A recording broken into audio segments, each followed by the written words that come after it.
Buenos días, estimados hermanos. Vamos a dar inicio al culto y al mensaje de la palabra de Dios en este día, dando gracias a Dios que Él nos permite la oportunidad de compartirles la siguiente lección que me he preparado para llegar a cada uno de nuestros corazones. El título de esta lección lleva La mentira de Abraham. Como introducción, el propósito de esta historia es reconocer que Dios no esconde los relatos de las fallas de sus siervos más ilustres. Sabemos que Dios no aprueba ninguna clase de pecado, aún más el pecado de mentira. Y en esta lección veremos cómo Abraham mintió por miedo y no confió en Dios, aunque de cierto modo amaba a Dios. Eso es lo que vamos a ver. Vamos a analizar 5 puntos, como siempre lo venimos haciendo. Decirles de que esta historia se da inicio en el libro de Génesis 12, 10 en adelante. Vamos a dar lectura. Dice así: Hubo entonces hambre en la tierra y descendió Abraham a Egipto para vivir allí, porque era mucha el hambre en la tierra. Y aconteció que cuando estaba próximo a entrar a Egipto, dijo a Sarai su mujer: sé que eres mujer de hermoso aspecto. Cuando te vean los egipcios dirán: es su mujer. La cita es Génesis 12, 10 en adelante hasta el 20. Ya. Nos habíamos quedado en el 12. Dice: en cuanto te vean los egipcios dirán: es su mujer. Entonces me matarán a mí y a ti te dejarán con vida. Di pues que eres mi hermana para que me vaya bien por causa tuya. Así gracias a ti salvaré mi vida. Aconteció que cuando entró Abraham en Egipto, los egipcios vieron que la mujer era muy hermosa. También vieron los príncipes del faraón, quienes la alabaron delante de él. Y fue llevada la mujer a casa del faraón. Este trató bien por causa de ella a Abraham, que tuvo ovejas, vacas, asnos, siervos, criadas, asnas y camellos. Pero Jehová hirió al faraón y a su casa con grandes plagas por causa de Sarai, mujer de Abraham. Entonces el faraón llamó a Abraham y le dijo: ¿qué es esto que has hecho conmigo? ¿Por qué no me declaraste que era tu mujer? ¿Por qué dijiste es mi hermana, poniendo en ocasión de tomarla para mí por mujer? Ahora pues, aquí está tu mujer, tómala y vete. Y el faraón ordenó a su gente que escoltara a Abraham y a su mujer con todo lo que tenía. Ya, tenemos una percepción general de todo lo que vamos a ver en esta mañana. Ya, en este caso, los puntos que vamos a analizar, entre ellos está: Dios no esconde las fallas de sus hijos. También, acontecimientos de Abraham, el padre de la fe. También, Dios aborrece la mentira. Modo de actuar del faraón en la mentira de Abraham. Lecciones que aprendemos a consecuencia de la mentira de Abraham. Ya. Como les decía, la historia se da inicio ya que Abraham era el profeta de Dios, quien Dios le escogió para que fuera padre de las naciones, y le dijo que él saliera de la tierra de Ur, donde él vivía, y que se trasladara a la tierra prometida, una tierra que era totalmente desconocida para él, ¿ya? Donde podemos ver que incluso la tierra de Canaán, ahora conocido como el estado de Israel, ¿ya?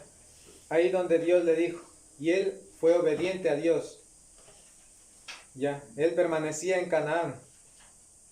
Recordemos de que pasó un tiempo y hubo hambre en aquella tierra.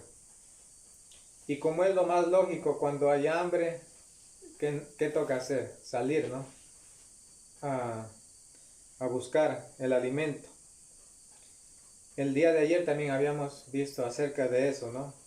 Como muchos salieron a buscar el alimento porque es urgente.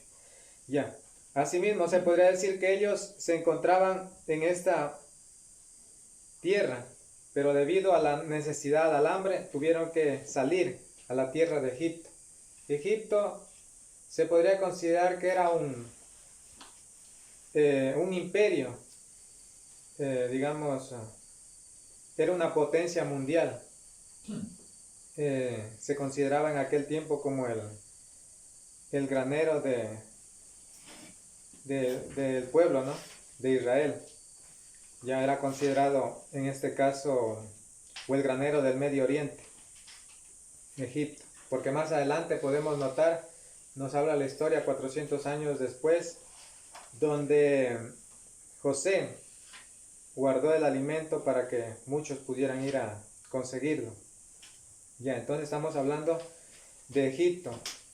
Es ahí donde se da inicio esta historia. Se dice que aproximadamente unos 2000 años antes de antes de Cristo se da esta historia. Y se dice que el pueblo comenzó a desarrollarse aproximadamente hace 2600 años, el pueblo de Egipto, cuando ellos crearon las primeras pirámides. Las primeras pirámides consistían en que las hacían de forma como gradas, pero no a las que ahora subsisten todavía, sino que eran más pequeñas, como las que se tienen en Centroamérica, ¿no? Podemos decir así, hay en México, Guatemala, El Salvador y Honduras.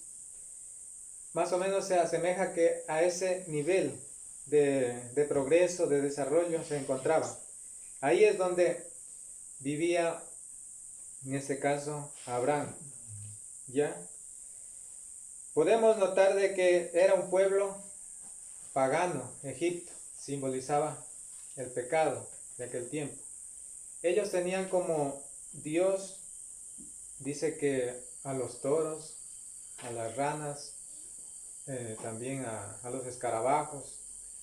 Para ellos no había un Dios todopoderoso que todo lo podía. Ya.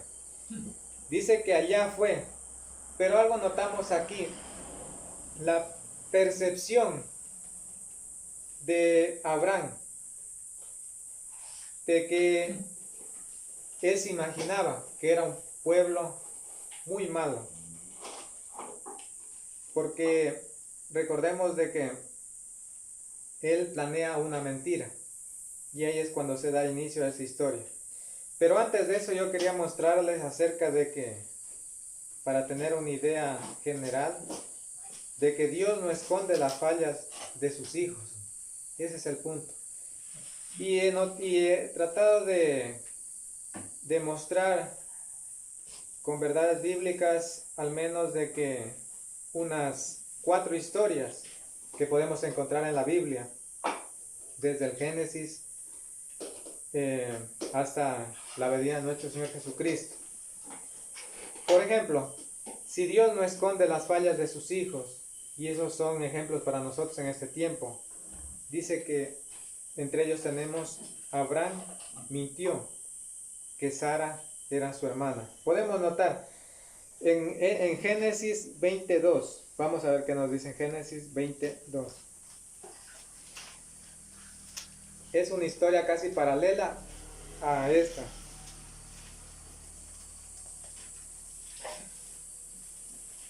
Allí Abraham decía de Sara, su mujer, es mi hermana. Entonces Abimelech, rey de Gerar, envió por Sara y la tomó. Ya.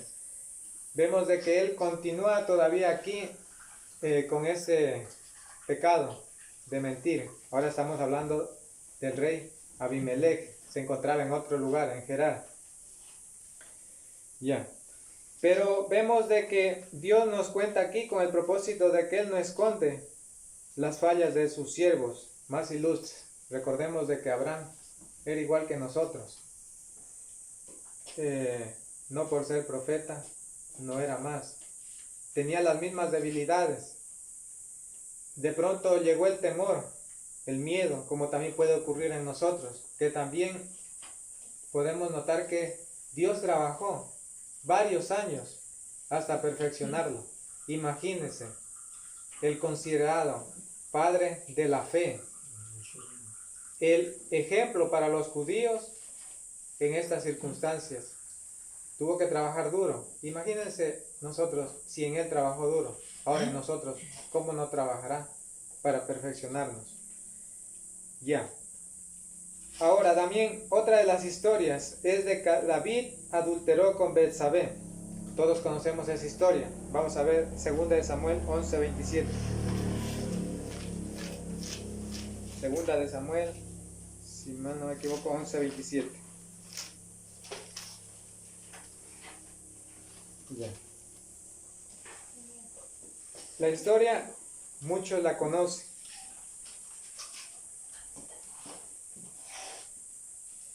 Ya, dice así. Pasado el luto envió David por ella, la trajo a su casa y la hizo su mujer. Ella le dio a luz un hijo, pero esto que David había hecho fue desagradable ante los ojos de Dios. Este texto he cogido con el fin de mostrarles de que lo que hizo David no fue bienvenido por parte de Dios. ¿Qué pasó con David? Dice que él se encontraba en su alcoba siendo rey y cuando de pronto vio a una hermosa mujer y fue atrapado por la codicia, entonces él mandó a preguntar quién era ella y le dijeron era mujer de un general de él. Entonces inmediatamente se la tomó y la hizo su esposa, porque así cuenta la Biblia. Viéndose en esa situación, porque la mujer le mandó a decir que quedó encinta, entonces él, para echarle la culpa en este caso, porque tenía en mente un plan maligno, echarle la culpa a Urías, a su mismo esposo, de que había sido el causante de esto, dice que mandó a llamarlo, dice que le comieron, bebieron, se embriagaron hasta tal punto de que quería que él vaya a su casa, pero él no fue. Algo importante de que él no fue, siendo un rey, más se preocupó por su batalla, en este caso ganar la batalla, estar al pendiente de su pueblo, ¿no? De su ejército, mejor dicho. Y ya en esas circunstancias, dice que él durmió ahí mismo en la casa, en el palacio. No se fue a su casa, no descendió a su casa. Entonces dijo, bueno, no hay manera entonces de que se consuma mi plan. Y dice que ordenó que vaya y esté en lo más recio de la batalla. Lo mandó para que él estuviera al frente. Y después simplemente le avisaron que precisamente él fue y estuvo al frente de la batalla y lo hirieron. O sea, planeó la muerte de él, lo mataron. Entonces, viendo esa situación, dice que él inmediatamente, para él no pasó nada, o sea, normal. Cuando después dice que, viendo que quedó viuda, la tomó por mujer, pero algo que notamos aquí, las consecuencias que iba a pasar. Esto fue muy desagradable ante los ojos de Dios. No le agradó nada, porque era un hombre de batalla, cometió este mal. Ya, eso nos cuenta la historia, que nosotros ahora, ¿qué debemos tener? Dominio, control sobre nuestras emociones, el dominio propio en circunstancias así. También otra de las historias, Salomón hizo lo malo ante los ojos de Dios. Primera de Reyes 11:6. Vamos a ver. Primera de Reyes 11:6.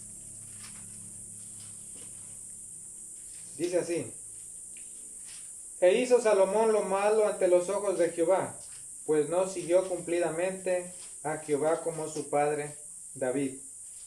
¿Ya? Aquí estamos hablando de esta ocasión de Salomón. Dice que Dios había dicho que no se juntaran con las mujeres extranjeras, porque ellas atraerían hacia sus dioses. Pero él neciamente dice que en la vejez, cuando de pronto debería tener más experiencia, dice que se dejó llevar por los dioses y construyó, dice, imágenes a los dioses. Y su corazón ya no era íntegro para con Dios, sino que más bien él trataba en este caso de complacer. Dice que tuvo 700 mujeres reinas y 300 concubinas. Parece que la Biblia se contradijera, ¿no? Cuando encontramos estas historias. ¿Cómo es que Dios permitió esto? Simplemente porque él tenía un plan. Después, a través de Salomón, contarnos las historias del libro de Proverbios y de Eclesiastés, de que todo es vano, todo es vacío, de que lo único que verdaderamente sirve es servir a Cristo, seguir sus caminos y alcanzar la vida eterna, ¿no? Entonces, vemos aquí que hizo lo malo y desagradable ante los ojos de Dios. Salomón, un hombre poderoso, tanto económicamente y sabio, ¿ya?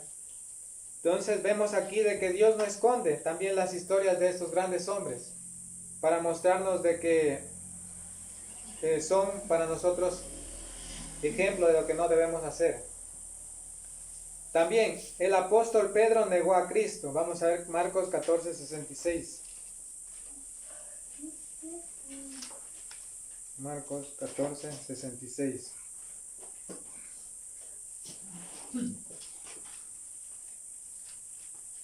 Ya. Bueno, la historia empieza desde el 66 hacia adelante, pero vamos a leer. Estando Pedro abajo en el patio, vino una de las criadas del sumo sacerdote, y cuando vio a Pedro que se calentaba mirándolo, le dijo: tú también estabas con Jesús el Nazareno. Pero él negó diciendo: no lo conozco, ni sé lo que dices. Y salió a la entrada y cantó el gallo. La criada, viéndolo otra vez, comenzó a decir a los que estaban allí: este es uno de ellos. Pero él volvió a negarlo. Poco después, los que estaban allí dijeron otra vez a Pedro: verdaderamente tú eres de ellos, porque eres Galileo y tu manera de hablar es semejante a la de ellos. Entonces él comenzó a maldecir y a jurar: no conozco a este hombre de quien habláis. Y el gallo cantó la segunda vez. Entonces se acordó de las palabras de Jesús. Le había dicho antes de que él cante el gallo: antes que el gallo cante 2 veces me negarás 3 veces. Y pensando en esto, lloraba. Aquí podemos notar, ¿no? La negación del apóstol Pedro a nuestro Señor Jesucristo. De pronto el miedo que puede abundar o llegar a nuestras vidas, de incluso negar a Cristo, ¿ya? Como lo hizo el apóstol Pedro. Tal vez por miedo, de pronto pensaba que iba a ser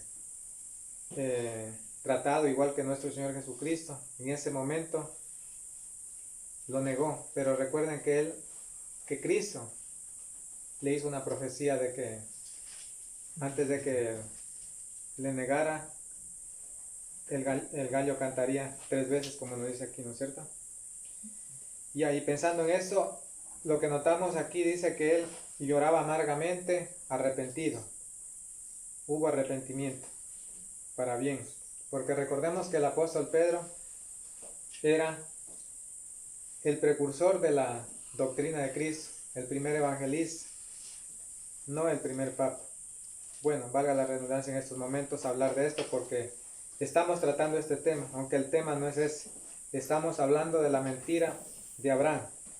Estamos viendo los ejemplos de grandes hombres de Dios, que Dios nos cuenta en su historia que Él no esconde las fallas de sus hijos, sino que más bien todos estos ejemplos son para que nosotros no hagamos lo mismo, no caigamos en la trampa del pecado. Primera de Corintios 10:6, vamos a ver qué nos dice.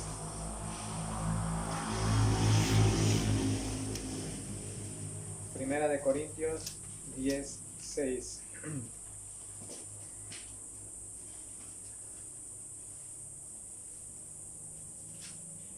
Estas cosas sucedieron como ejemplos para nosotros, para que no codiciemos cosas malas como ellos codiciaron. Ya. Para que nosotros viéramos en ellos y no hagamos lo mismo. No caigamos en semejante error. Ahora vamos a adelantarnos un poquito más. Ahora vamos al acontecimiento de Abraham, el padre de la fe. ¿Qué sucedió de acuerdo a Génesis 12, 10 en adelante? Vamos a ver. Como les estaba contando al inicio acerca de Egipto, de que era un pueblo pagano, de que fue donde se trasladó Abraham de Canaán a Egipto por la escasez, por el hambre. Pero antes de iniciar su camino, notamos de que él se preparó para inventarse una mentira. Bueno, en realidad era una media mentira, porque Sara era su media hermana. Según la Biblia nos dice que Taré, su padre, tenía 3 hijos. Y podemos notar que en Génesis 20 también nos cuenta de que Abraham muestra de que Sara es su media hermana, hija únicamente de su padre, mas no de su madre. Ya.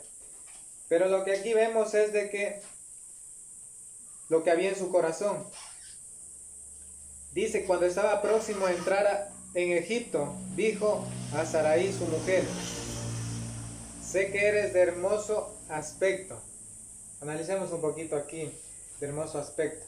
Se considera que Sara en aquel tiempo tenía una edad de 65 años, lo cual, viéndolo para nosotros, se podría decir que era una anciana, ¿no? Viviendo a los tiempos de ahora.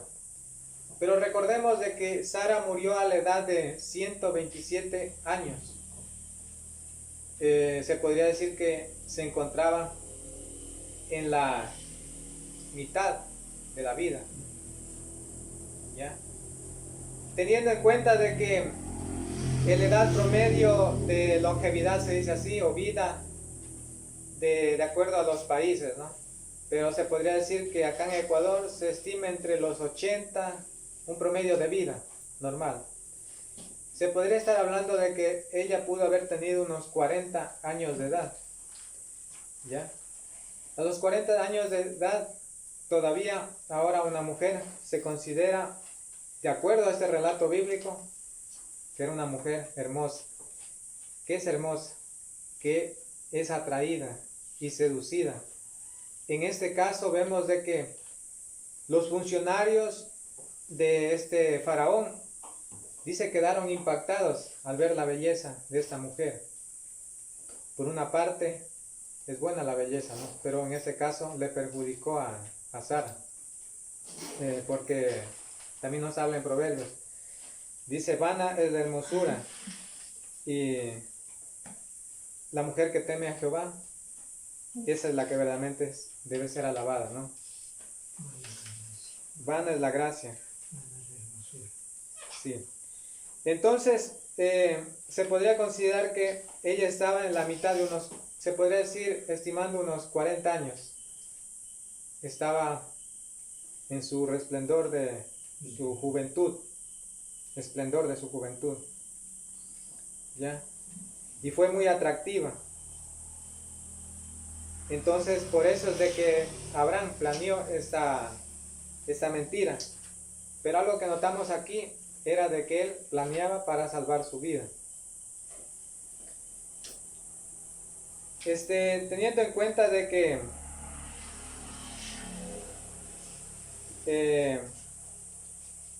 en aquel tiempo predominaba el patriarcado.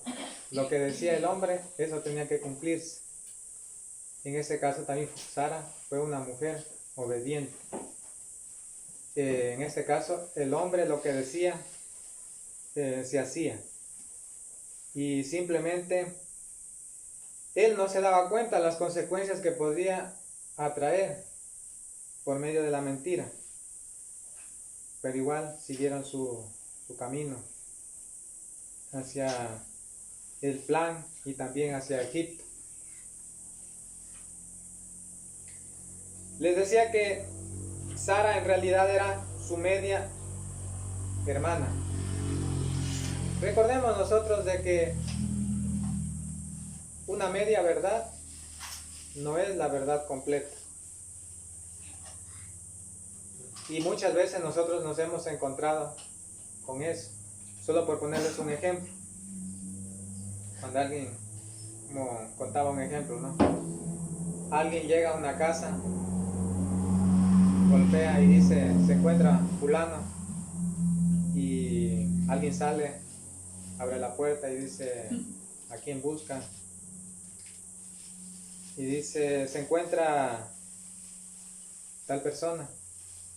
No, pero en su mente dice, no para usted, pero como de pronto puede pasar. Y de pronto esa persona le pregunta, a ver, ¿quién vino? Bueno, vinieron a preguntar por ti. ¿Y qué les dijiste? Bueno, que no está para ella. Podemos pensar eso, es una media verdad. Lo más correcto que se debería haber dicho, bueno, sí está, pero por el momento no le puede atender, regrese más tarde, que es la verdad, ¿no?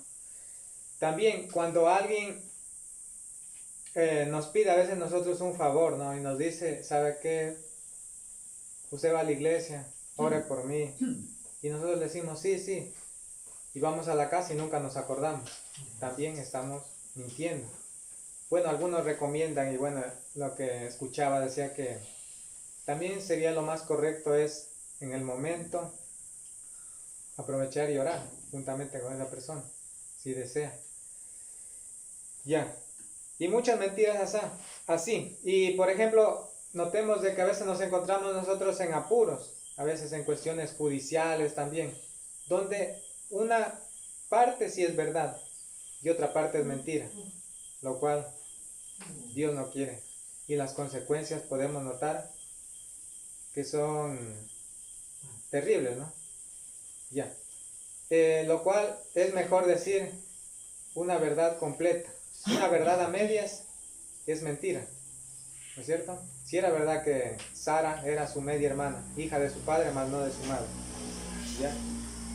Pero él quería de esta manera, incluso a costa de su mujer, salvar su vida, por lo que podemos notar aquí. Y recordemos de quién era él, era el profeta de Dios. Abraham tuvo miedo de los egipcios, como nos dice Génesis 12:13. Di pues que eres mi hermana para que me vaya bien por causa suya. Así gracias a ti salvaré mi vida. Lo que notamos aquí también es de que hay 3 errores que comete Abraham. Uno de ellos es que él miente, en primer lugar. Segundo, es egoísta, solo piensa en él. Como vemos más adelante también las historias de que cuando un rey le quiere, digamos, dar cosas, él las niega, más bien ahí se despoja de su egoísmo por la experiencia ya que él vivió. Notamos de que también fue, no sé si es la palabra correcta, desvergonzado, porque a pesar de que, como en aquel tiempo, la costumbre era de que cuando alguien conseguía a una esposa, lo más correcto era darle regalos a los familiares más cercanos. Y en ese caso el familiar más cercano, ¿cuál era? Era Abraham, el que estaba cerca. No había nadie más.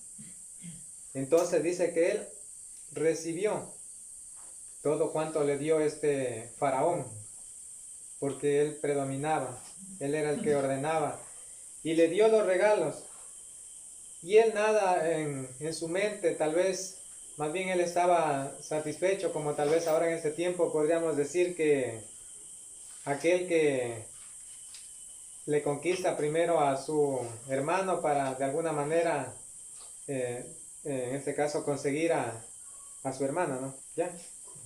¿Ya? Se podría decir así, pero esto pasó con el faraón y Abraham. Le dio regalos y él en ningún momento se preocupó y dijo, no. Entonces por eso notamos de que cometió esos 3 errores. Cuando él se preocupó tan solo por él, pero no sabía también que estaba en juego la descendencia de Abraham. ¿Qué hubiera pasado si tal vez este faraón hubiera tenido un hijo con Sara? Y eso es lo que Dios no permitió, porque todo esto estaba al control y los designios de Dios. Ya no hubiera sido de la descendencia, digamos, de Abraham, ¿ya? Sino de otro rey. Lo cual se hubiera truncado el plan de Dios. Pero todo eso estaba al control, recordemos, de Dios. Dios le dio un encargo especial de ser profeta. Recordemos de que eso no es también para cualquiera, para nosotros también ahora en este tiempo. Tenemos un encargo especial. Podemos tener las mismas debilidades, pero ante todo estas historias nos recuerdan las consecuencias del pecado, ¿no? ¿Ya? Puede haber temor, podemos pensar, podemos tener un concepto anticipado, mal, en este caso también como lo tuvo Abraham de Egipto. Pensaban que ellos eran extremadamente malos, que incluso iban a matarlo si sabía que era su esposo. Pero él no se dio cuenta de que al hacer esto estaba haciendo de que ella pecara, e incluso el plan de Dios se podía echar a perder. Todo esto sucedió, vean, en un gran hombre de Dios, considerado el padre de la fe, profeta de Dios, los cuales los judíos se alababan y decían, no, nosotros somos hijos de Abraham, ya como podemos notar en un Nuevo Testamento, cómo le decían a Cristo, cómo le perseguían. Nosotros tenemos a un solo Padre, ya dinos quién eres. Estás que rodeas y no dices quién eres. Manifiéstate si eres el Hijo de Dios. Pero yo no hablo, solo por mis obras crean. Suficiente, les decía. Dice, y notamos aquí que fue tratado muy bien a causa de su esposa Sara, como podemos notar en el 12:16. Este trató bien por causa de ella a Abraham, que tuvo ovejas, vacas, asnos, siervos, criadas, asnas y camellos. O sea, prácticamente le dio todo, ¿no? Con el fin de conquistar en ese caso primero a él y después a la esposa. Ahora, vamos a analizar un poquito acerca de la mentira. Nos quedamos ahí, hacemos un stop para analizar la mentira de Abraham. ¿Cómo es que Dios considera la mentira? Vamos a ver en Proverbios 12:22.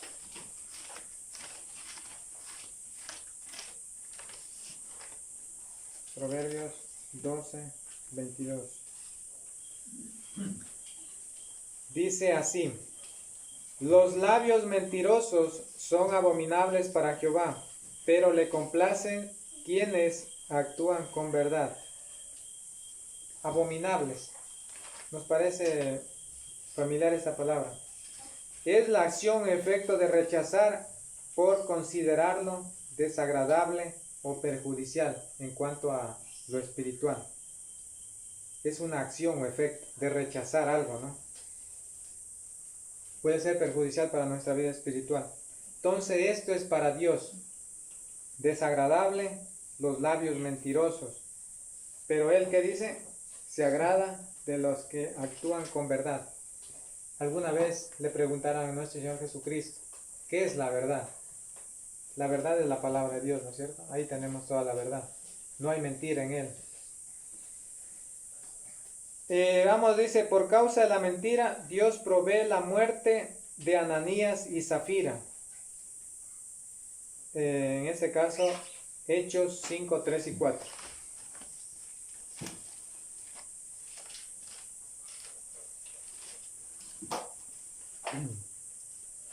Pedro le dijo, Ananías, ¿por qué llenó Satanás tu corazón para que mintieras al Espíritu Santo y sustrajeras el producto de la venta de la heredad?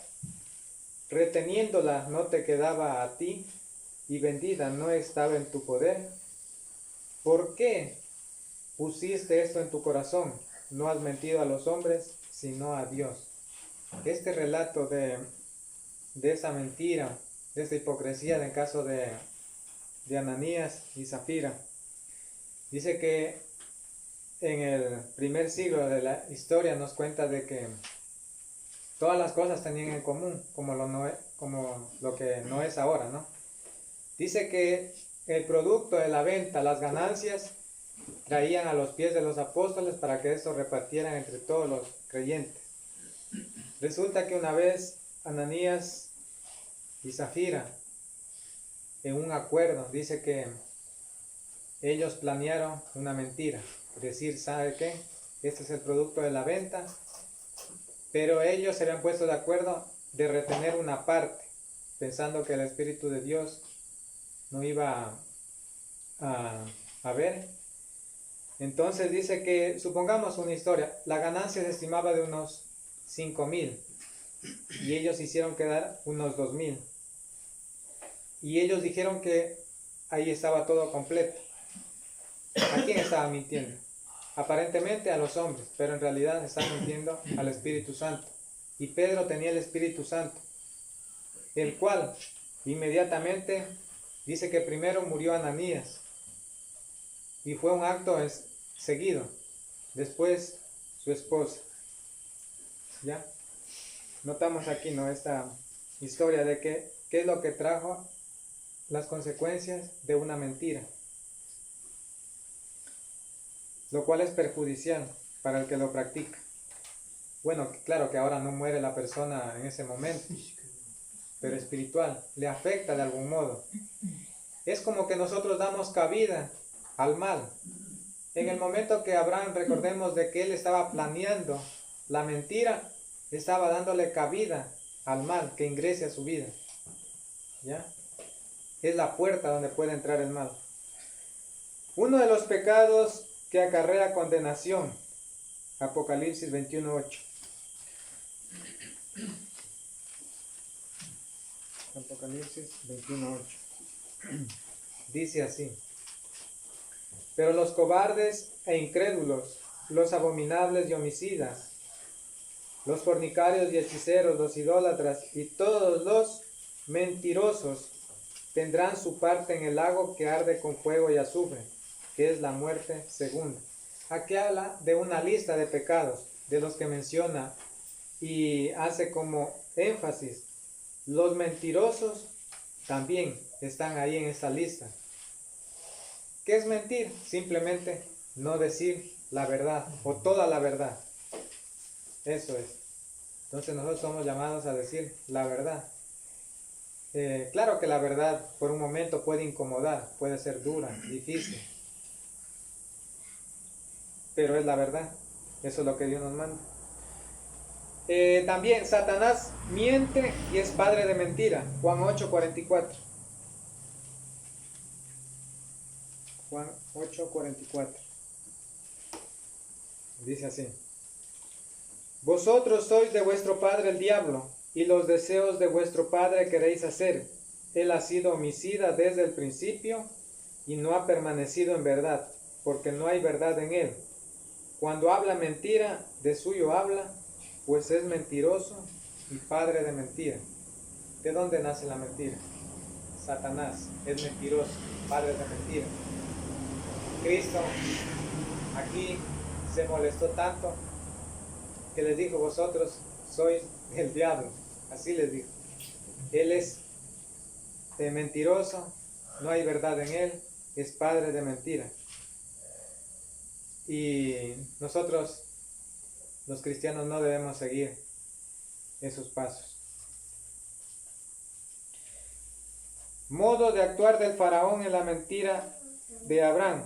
El faraón tomó por mujer a Sara, que era muy hermosa. Les comentaba yo de que así era antes, el patriarcado. La veía hermosa y para él también lo hacía de alguna manera. Y notemos aquí algo, de que aunque era un rey pagano que tenían otros dioses, él se daba cuenta, o al menos quería mostrar su integridad, porque él, al saber que era hermana de Abraham, la tomó con inocencia y pureza en su corazón, lo cual estaba correcto, lo cual él no quería cometer adulterio. Y notamos aquí una enseñanza para nosotros, desde el principio lo llama Dios, en ese caso, adulterio, porque vino plaga sobre él. Ya, también se cuenta la historia de los judíos en aquel tiempo de que, por ejemplo, tenemos el ejemplo de Abraham, valga la redundancia, de que en el caso de que la mujer no pudiera tener hijos, será dada una concubina, ¿ya? Y era legalmente como esposa, ¿ya? Pero eso, y también podían tener matrimonios entre la misma familia, ¿ya? En este caso, pero hasta que llega la nueva ley, podemos notar en Levítico, donde cambia, donde ya es prohibido, ¿no? ¿Ya? Pero hasta ahí se podía mantener el círculo familiar.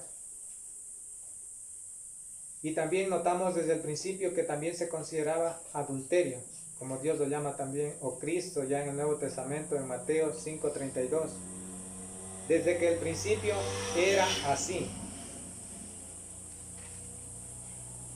Bueno, para los que algunos preguntan y dicen, ¿cómo es que Dios permitió tener tantas mujeres? Pero en realidad, si nosotros analizamos bíblicamente, notamos de que Dios lo permitió en algunos casos para mostrarnos como ejemplo, y en otro de los casos era porque la ley era así, ¿ya? Y algunos dicen, no, y se burlan de Dios diciendo eso, ¿no? Que había la poligamia, que podía tener muchas mujeres. Dice también, procuraba la integridad en su vida. Vamos a ver Génesis 12:18.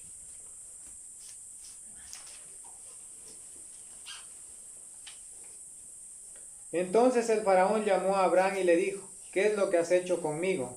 ¿Por qué me declaraste que era tu mujer?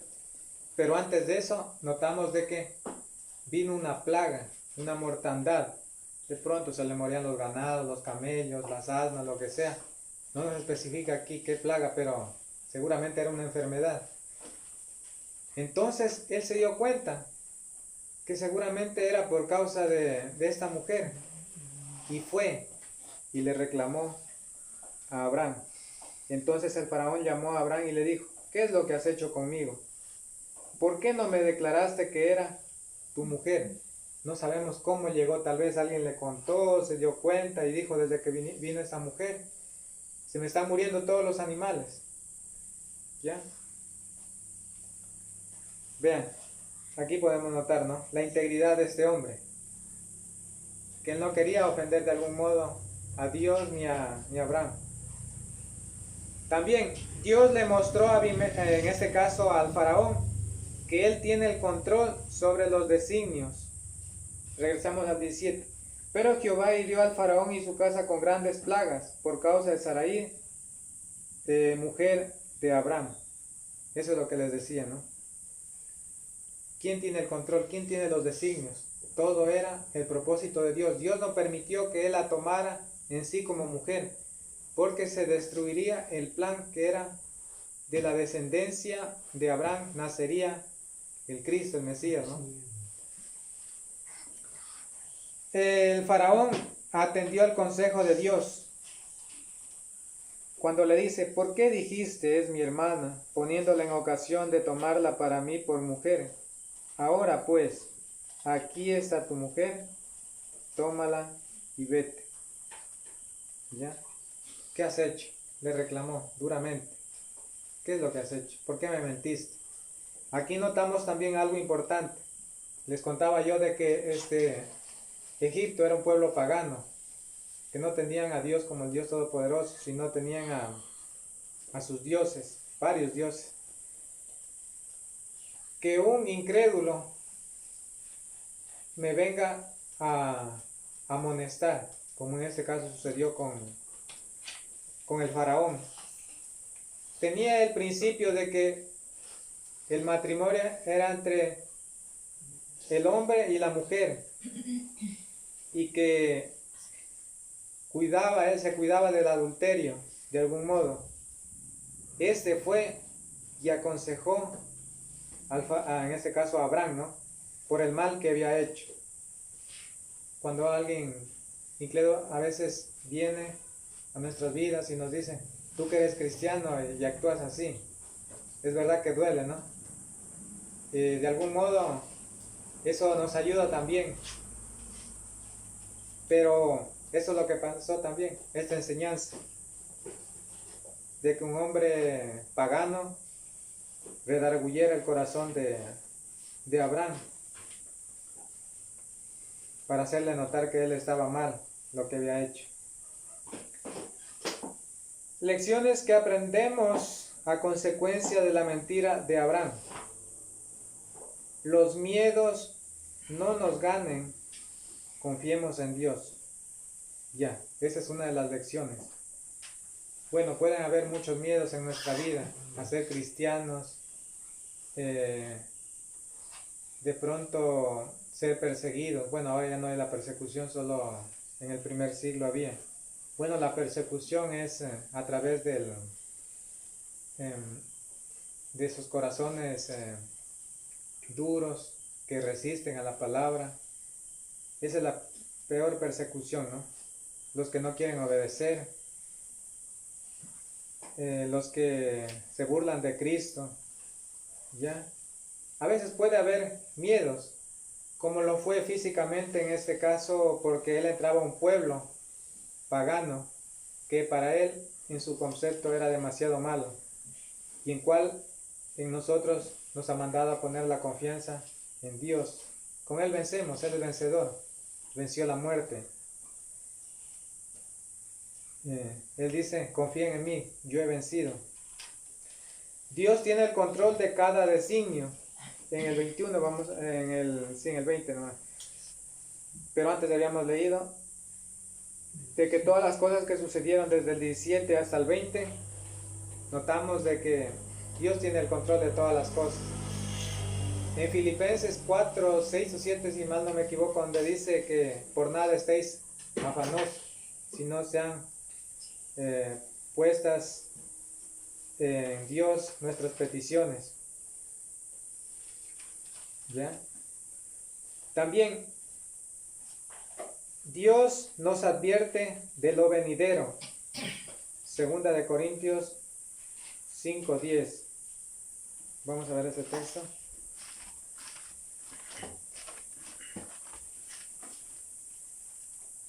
Segunda de Corintios 5:10. Dice así: porque es necesario que todos nosotros comparezcamos ante el tribunal de Cristo, para que cada uno reciba según lo que haya hecho, mientras estaba en el cuerpo, sea bueno o sea malo. En Hebreos 9:27, y de la manera que está establecido para los hombres que mueran una sola vez, y después de esto el juicio. Son advertencias de Dios ahora a los cristianos, a todo mundo. Él advierte, Él no va a juicio sin antes advertir. Y en este caso, como también en la historia que acabamos de contar, que Él advirtió al faraón por medio de las plagas. También el faraón advirtió a Abraham que él estaba mal, para que cambie. Abraham aprendió a no ser egoísta. Vamos a ver en Génesis 13, 8, 9. Nuevamente regresando en En el 13 nos dice que, vamos a ver. Ya, esta es otra historia, más adelante. Entonces Abraham dijo a Lot: no hay ahora altercado entre nosotros dos, ni entre mis pastores y los tuyos, porque somos hermanos. No está toda la tierra delante de ti. Yo te ruego que te apartes de mí. Si vas a la mano izquierda, yo iré a la derecha. Y si a la mano derecha, yo iré a la izquierda. Sí, no podemos estar juntos. Más adelante, después de lo que vemos esa historia, él en ese caso, se desató o se destapó o se despojó, es la palabra correcta, del egoísmo. Porque aquí vemos de que él no dijo, ¿sabe qué? Yo voy a las tierras más productivas, sino que escogió. A ver, escoge Lot. Lot era, ¿no? Su sobrino. Si tú vas a la izquierda, yo voy a la derecha. Y si tú vas a la derecha, yo voy a la izquierda, pero él nunca tuvo como, en primer lugar, su bienestar, ¿no? Conclusión. Abraham, considerado el padre de la fe, un ejemplo para los judíos, mintió. Fue parte del proceso por el cual Dios trabajó mucho para mostrarle a través de la experiencia que él cambiara de opinión y en la cual Dios pudiera cumplir la promesa en él. Esta es la lección que he compartido con todos ustedes en esta mañana. Espero que la valoren y la aprecien mucho. Gracias.